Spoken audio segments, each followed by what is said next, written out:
Metre two millimetre म्हणजेच मीटरचा plan आहे त्याला MM मध्ये म्हणजेच मिलीमीटर मध्ये कन्वर्ट करण्यासाठी ह्या सर्व स्केल लागतात.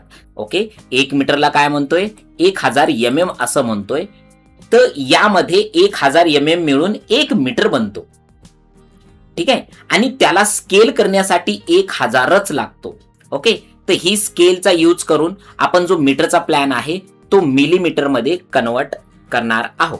सेम तुम्हाला या दोघांनाही सिलेक्ट करायचं आहे आणि स्केलवर जायचं आहे. पहा, कॉर्नरवर क्लिक करून तुम्हाला याची स्केल घ्यायची आहे 1000 ची.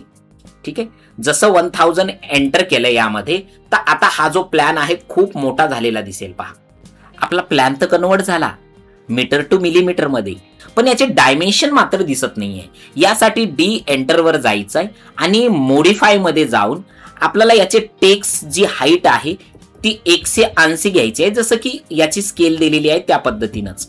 ओके, आणि 180 घेऊन तुम्हाला इथं सेट ॲज करंट करून ओके करायचं आहे, म्हणजे त्याचे डायमेन्शन सुद्धा दिसतील.